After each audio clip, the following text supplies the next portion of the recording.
भाई अभी मैं हाईवे पे चल रहा हूँ और गाड़ी अचानक से मेरी पार्किंग मोड पर आ गई है। क्रिटिकल एरर आ गया भाई। अरे भाई कहाँ फंसा दिया, गाड़ी बंद हो गई भाई, रेस ही नहीं ले रही भाई। अब क्या करूँ, बीच रास्ते में फंस गया। ये क्या हुआ अचानक से, बीच हाईवे पर गाड़ी ने धोखा दे दिया भैया। इलेक्ट्रिक गाड़ी भाई मत लो। तो भाई ये टाटा नेक्सॉन ईवी है, बीच रास्ते पे भैया बंद पड़ गई है ये। पुलिस वाले अंकल जो थे। तो भाई नमस्कार, मैं हूँ अजय और आप देख रहे हैं मेरा चैनल ईवी फौजदार। तो भाई मैं था अपने जयपुर से भरतपुर की ट्रिप के लिए रवाना हुआ अपने घर से। दौसा के पास आकर चल रहा था तो भाई गाड़ी में अचानक से एक एरर आने लगा।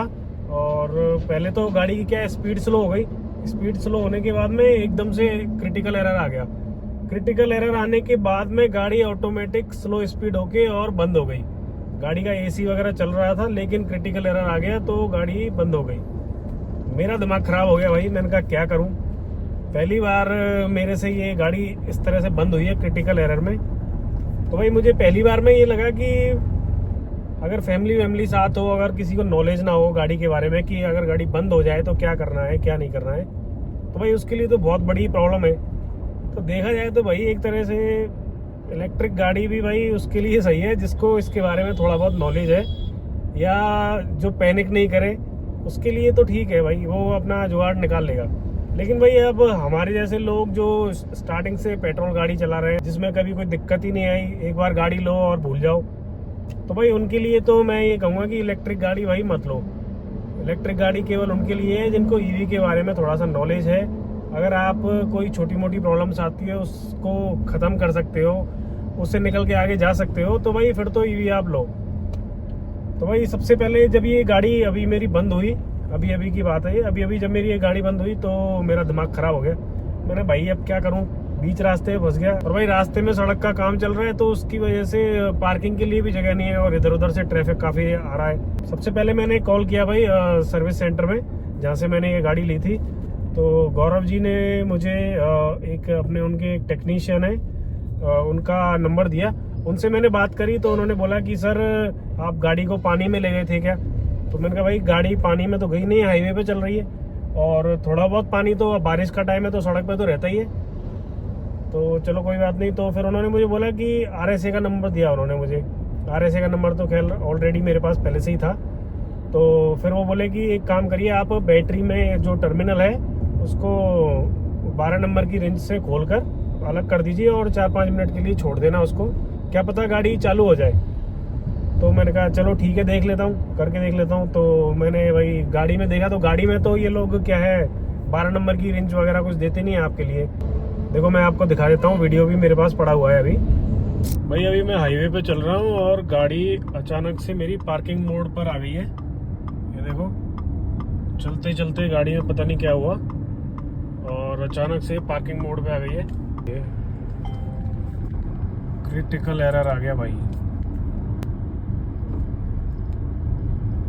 Battery health poor. अरे भाई कहाँ फंसा दिया, गाड़ी बंद हो गई भाई, रेस ही नहीं ले रही। ये क्या हुआ अचानक से। ये हाल इसका जब है जब मैंने इसकी अभी सेकंड सर्विस करवाई है। बीच हाईवे पर गाड़ी ने धोखा दे दिया भैया। Nexon EV. तो भाई ये टाटा नेक्सॉन ईवी है, बीच रास्ते पे भैया बंद पड़ गई है ये क्रिटिकल एरर की वजह से, और कोई पानी वानी में भी नहीं गई है। और मैं यहाँ हाईवे पे फंसा पड़ा हूँ अभी, और यहाँ भाई दूर दूर तक कोई भी नहीं है। तो उसके बाद भाई मैंने क्या किया कि एक दो लोगों को हाथ दिया गाड़ी की रोकने के लिए। तो एक पुलिस वाले अंकल थे, यहाँ दौसा जा रहे थे कहीं, तो उन्होंने अपनी बाइक रोकी और उसमें से मेरे को 12 नंबर वाली रिंच निकाल के दी। तो मैंने खोल के देखा तो थोड़ी देर बाद मैंने इसको करीब 2 से 3 मिनट ही छोड़ा था। 2 से 3 मिनट छोड़ने के बाद में मैंने इसको जैसे ही टर्मिनल को दोबारा से कनेक्ट किया और तो गाड़ी एकदम से ऑन हो गई मेरी। यही है, वो कह रहा था कि 5 मिनट इसको खोल के रख देना, बस 2 मिनट और दे दो, फिर एक बार ट्राई कर लेंगे। आपकी गाड़ी चल जानी चाहिए। अरे सर बहुत बहुत धन्यवाद आपका। मैं क्या है 3-4 गाड़ियों को रोक लिया, कोई नहीं रुका। हाईवे है, सबको जल्दी होती है जाने की। बहुत कम चांस है कटने का, तो आजकल पब्लिक की बहुत करना कुछ नहीं पर एक बिजी है बस। बढ़िया चल रही थी आराम से, चार्ज भी है 80-90% चार्ज है। इसकी सर्विस करवाई थी मैंने कल। हाँ तो उसी से हुआ है तो उसने कुछ ना कुछ डिस्टर्ब कर दिया है इसमें, डिस्टर्ब कर दिया। ये मुझे लग रहा है। अभी देखता हूँ एक बार लगा के। तो दोबारा से लगा दिया है मैंने और अब देखते हैं कि गाड़ी चालू होती है कि नहीं। बीच हाईवे में भैया गाड़ी रुकी पड़ी है।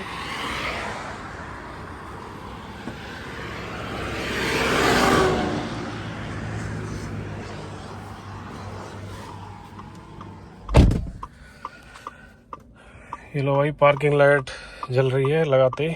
अब करते हैं चालू।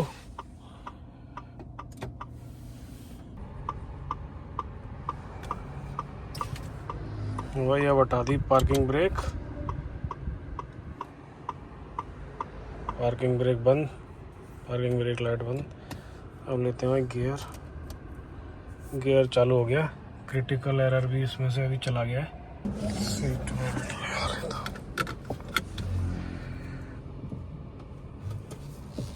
आ गई भाई, गाड़ी चालू हो गई है। बोलो गिरिराज महाराज की जय। तो भाई ये बड़ा ही हेडेक है और ये मैंने पहली बार ही इसमें नोटिस किया है कि गाड़ी बंद हो गई है। तो भाई देखा आपने गाड़ी कैसे दोबारा से ऑन हो गई। तो पुलिस वाले अंकल जो थे उनका बहुत बहुत धन्यवाद कि वो बीच में रुके और हेल्प करने के लिए वो रास्ते में रुके।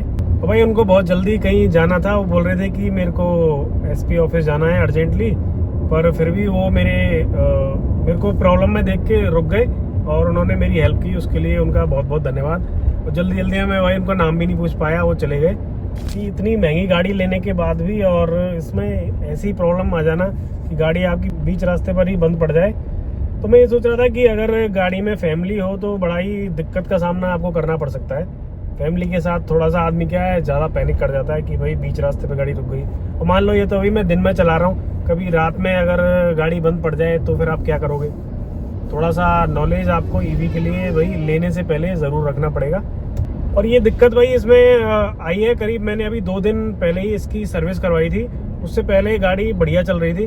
अब सर्विस के बाद पता नहीं भाई उन्होंने क्या तार खोला, क्या लगाया, कौन सा जनरल चेकअप किया, उसके बाद में ये मुझे प्रॉब्लम फेस करने को मिली इसकी। तो भाई मैं बस यही कहना चाहूँगा कि आपकी इतनी रेप्यूटेड कंपनी है और आप जब नए कस्टमर को ईवी बेच रहे हो तो एक कस्टमर जो होता है भरोसे पर आपकी गाड़ी परचेज कर रहा है। तो उसमें इतने छोटे मोटे से ग्लिचेस की वजह से अगर गाड़ी बंद पड़ जाती है तो फिर कस्टमर को कितनी प्रॉब्लम होने वाली है वो बेचारे कस्टमर को भी नहीं पता होता है। तो भाई मैं टाटा से यही उम्मीद करूंगा कि ये जो छोटे मोटे बग्स और ये है इनकी वजह से गाड़ी रास्ते में रुक जाती है, उन बग्स को जरा फिक्स कर दें भाई, जिससे भाई आम लोगों में ईवी के लिए थोड़ा सा ट्रस्ट और बिल्डअप हो।